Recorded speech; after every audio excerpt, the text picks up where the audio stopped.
Good Wednesday morning. Team USA took care of business yesterday, which was awesome to see as they move on. They beat Iran.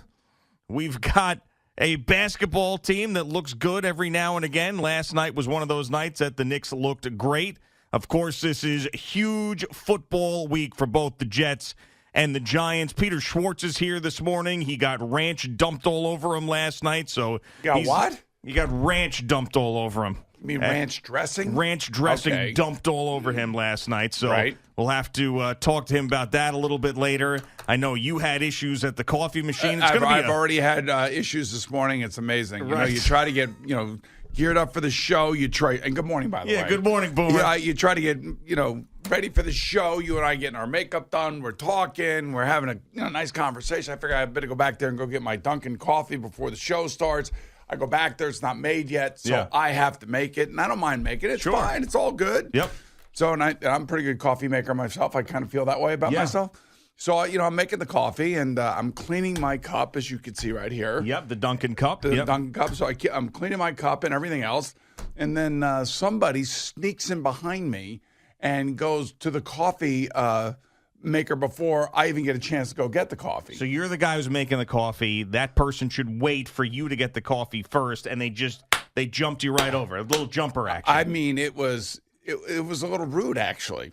Was it a, hey, Boomer, how are you? You mind if I get some coffee? No, it's nothing. Just went right in behind. Now, I normally, I know when people are around me, I didn't feel this guy. You didn't even feel him. I didn't feel the guy, and I'm like, man, this is a little crazy what's going on. Hey, can you go get EJ for a second?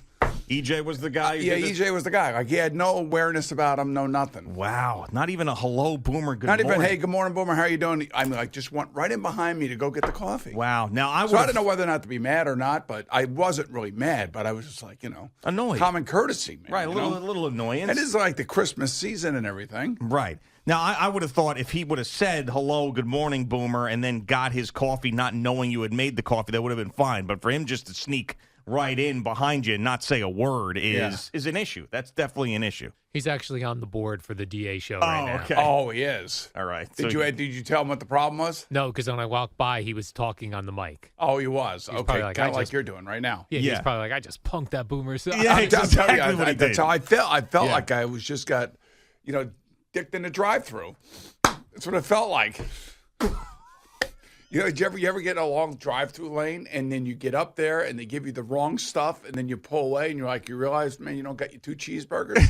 I'm like, what the hell was that? Yeah, that has not happened before to me. There's never happened to you? Where it got the wrong stuff? Did you ever get screwed in the old Easy Pass lane? Yes, I've gotten where screwed you get with stuck that. with somebody, like there's cars in every freaking lane, and you're behind like one car that doesn't have their Easy Pass, or it doesn't work, or they don't even know that they need an Easy Pass because there was no toll taker at the time. Right. That's how I felt this morning. No, I know. I don't blame you. It's not a great start. It's definitely not a great start to the morning. You know what? We got to get this. We got to get the show on. Cranking again and get it going. I heard a little bit of this pregame show this morning, or the warm-up show. Yes, the warm-up show. And I have to tell you, this Peter Schwartz is fascinating. He is a fascinating human being. I know. I've been trying to tell you for the longest time that this man, once you start peeling away the layers, you're finding the most interesting man in the world. I mean, I'm telling you. I don't know what it is, but now all of a sudden you're telling me he had ranch dressing poured on him at Miller's Ale House. Is that what you're telling me? Miller's Ale House is a great place. Yeah, I actually know one of the guys who owns a couple franchises on Long Island. I've fished with him before. I didn't even realize it was a franchise. I thought it was a local thing. I've been in there before, and there's a number of them. And let me just tell you, when I go in there, when I've been in there, they don't know it's me. They don't know I'm working here. They don't know that. It's a nice waitress or waiter that's handling my table. Yep. And they treat me with respect. Nobody's dumping ranch dressing on me. I can tell you that. So we'll get the full story from him, but he apparently has had several issues with this one location, so much so that the manager came over unprovoked. It's not like Peter asked for the manager. The manager came over and said, this seems to be a recurring thing with you guys. Oh, wow. What can we do to actually make you happy?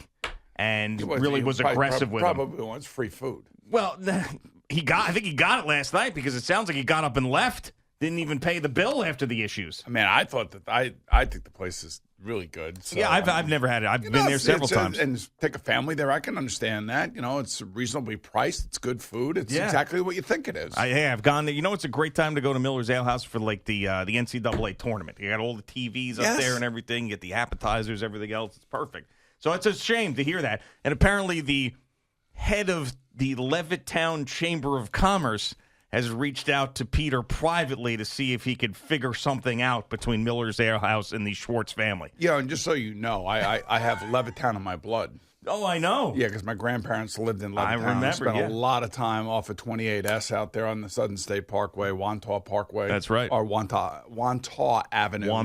Wantagh. Yeah, so I get that in my blood, and when I saw that, I was not very happy with Peter. Yeah, well, because that's where they're going like you're a celebrity, and now you're going public that you're all of a sudden ticked off because you didn't get what you thought you should have gotten, or you got some ranch dressing dumped on you. Right. The way he made it sound like it sounded like the waitress came over and dumped it on his head. Well, that's what it sounded like in the warm-up show as well, that almost she did it intentionally. I would not be surprised now that I hear that there was previous incidents with this Miller's Ale House and Peter that this manager told the waitress to dump the ranch dressing. So you're thinking this is a Schwartz problem? I think that the manager was like, listen. The Schwartz family dumped the ranch dressing. Like the manager said, hey, here comes the Schwartz family again. Dump ranch dressing all over them so we never see them again. That's what I think happened. So this has been a crazy morning, crazy day, and we got Peter to talk to a little bit later on. But I have to tell you, the more and more I think about what's happening, I was trying to think about the last time the Giants had a game this big, this late in the year, and obviously that would be the boat year, the playoff boat year. Yep. And McAdoo. This is huge for them, and it looks like they're going to get some guys back, which is really good. And they're going to be playing against a team. While they have been winning, it hasn't been pretty. Like, it's been a grind for the Washington Commanders. Yeah, and they haven't played great teams either outside of the Eagles. They beat the Eagles, but some of these other games they were supposed to win. That was it. That was a pretty impressive win. They ran the ball, they held the ball. Right. They didn't turn the ball over. That kind of thing. It was one of those games where the Eagles. They probably, I don't want to say they mailed it in, but I think that they had injuries on the defensive line. It showed itself, and then all of a sudden, when you get a team like Washington or the Giants, teams that are trying to get where the Eagles are, and you give them a little bit of breathing room in a game, then all of a sudden the confidence comes back, and then you can kind of feel like you got this. You can beat these guys. Yeah. So they're a good team. They're not a great team, but I think for the Giants and the Giants fans, this is like one of those, I said crossroads moments for the Rangers the other night, which is really disappointing. And the reason it was crossroads is because you're playing one of the better teams in the league. It's one of your rivals who haven't been good for the last 7, 8, 9 years. And now all of a sudden they come in and they beat your ass on your home ice. That's why it's a crossroads, because now everybody's got to look at themselves and say, what do we need to do better in order to win? And that's where the Giants are, I think, because the Giants have had a nice little flow here. They've lost 2 in a row, but they're still very much in the mix. And this is a team that reflects who they are, and that's why you have to win this home game. You cannot sit back. You got to go out there and you got to play your ass off. And for me, it's also kind of like this is like the Daniel Jones moment. Yeah, this is where he's going to make a lot of money or not. I mean, I think that he's going to have a job next year in the NFL, obviously, but at what team, what price, is he going to be a starter? All those things are going to be determined over the next couple of games. And Saquon Barkley as well. Now, I mean, he does not look the same as he did early on in the season. Daniel Jones was even asked about that yesterday. Is Saquon the same guy? Is he healthy? All of this. He goes, oh, yeah, no, he's great still. I'm excited to see him on Sunday. But that's been a big difference between the Giants early on in the season and the Giants now, is that Saquon Barkley the last couple of games has been in the 30s, the 40s, the 50s with rushing yards, as opposed to, leading the league with like 150 scrimmage yards like he was when the Giants were winning. This is why teams want 3 running backs. And I know that they have some other guys, but, he's so much better than them when he is healthy. Yeah. It's impossible for a running back to make it through an entire 17-game season without having something nagging at them if they're playing. A lot of times guys won't play because the coaches won't let them play, or the trainers won't let them play because they're just not right. And whether it be a shoulder, whether it be a thigh, it could be anything. These guys, have the hardest job in sports. I don't care what anybody says. taking a football in an NFL game and running it 25 times is a beast. It is a beast. And that's why, like for me, for my money, Saquon, somewhere between 15 and 20 times running with it and 5 or 6 times catching it is like the premium, what I would want. I don't want him touching the ball 35 times a game. I don't want Derrick Henry touching the ball 35 times a game. Yeah. Because at the end of the day, it's a 17-game season, and if they do make the playoffs, you need all hands on deck, and you need a healthy Saquon Barkley. Yeah, and he hasn't looked healthy the last couple of weeks, and he's had a spectacular year overall, and the Giants are going to need him if they're going to make the playoffs. And Giant fans were all pissed off at me again yesterday. It's sort of funny how, like, the Giant fan base is they're either gunning for you or they're gunning for me.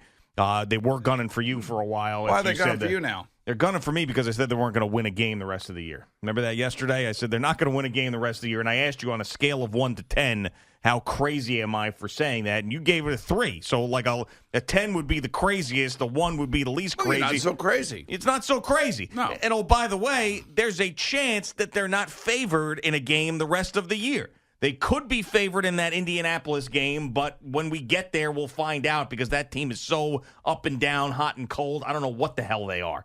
So by then, they could be favored in that game maybe by 3 points, something like that. Or they could be an underdog like they are against the Washington Commanders if the Indianapolis Colts get hot over the next couple of weeks. But, they're not going to be favored in any of these games. If they're not favored at home against the Commanders, they're not going to be favored on the road against the Commanders. They're not going to be favored in either one of the Philadelphia games. And they're, they're not going to be favored in Minnesota. So Look, they've lost 3 out of their last 4. The most amount of points they scored was against Houston. That was a 24-point outburst. After that, everything else is less than that. They generate very little offense. If you pointed out about Saquon, it's not just about him. It's everything. The passing game is one of the worst in the league. Mm-hmm. There's nobody that is scaring anybody on the opposing defense. We talk about the impact that Tyreek Hill has had for the Miami Dolphins. It's obvious. You can see just what his speed does to everybody else that they're playing against and how everybody else he's playing with benefits, including Tua. Yeah. And, that's just not who the Giants are. The Giants are so far away from being that. I don't know why Giant fans would even think anything less than what you're saying. I mean, you're not trying to say it to insult anybody. No. You're just trying to say it because you think that's your opinion and because the proof is in the performance. I mean, they lost 27-13 to Seattle. They won 24-16 against Houston. They lost 31-18 to Detroit. And then, of course, they lost 28-20 with an, by the way, touchdown at the end. Right. It was really 13 points, and it was all of that happened in the first half before that garbage touchdown. They just don't score a lot of points, and Right. They haven't scored a lot of points. Even when they win 21-20, 19-16, 20-12. I mean, 27-20. I mean, it's crazy. They cannot score more than 24 points. Yeah, 27 one time. And that was the London game against the Packers. That's right, yeah. And so that's the one time that they have scored over 24 points. So, this year, what they've gotten out of it has been gravy. I think they're on the right track. And this is the reason why I think it's just funny to me, because all we've said is how great Joe Shane and Brian Dable have been since they've gotten here and how the future is bright for the Giants. This particular group that is out here right now in year 1, I don't think can compete with the best in the NFC. Now, they're still right there and it's ahead of them, and they could still make noise. They could run the table and shock all of us and then go to the playoffs. It's all right in front of them. Control your own destiny, all that stuff. I just don't think it's going to happen. I just don't think they're that team. Well, they're not that team, but this is another thing. If Daniel Jones somehow gets this team to the playoffs, he'll deserve a new contract, and he'll deserve to stay here. And it will probably be on some sort of modified contract. And if I were him, I would stay here too. If I can somehow get this team to the playoffs, look, they have to rebuild around him. And, Brandon Beane did this up in Buffalo, and Joe Shane watched it. Yeah. And whether it's Daniel Jones or whether they draft another kid, that's yet to be seen. But I just – to be realistic about what's going on right now, this is a game, if they lose this game, it's done. They're done. I think they're toast. That's why this game is so important for them. Yeah, and there's a reason why they're an underdog at home to the Commanders, and the Commanders are they've won 6 out of 7. That's right. So it's just they're going in different directions, and I think that Chase Young is coming back this week, finally. So you would think that he's going to make an impact as well as one of the better edge rushers in football. So it's going to be, we said that the Lions game was important. This one even more important at this point to try to save their season and try to make it to the postseason. All right, Boomer and Gio on the Fan and CBS Sports Network.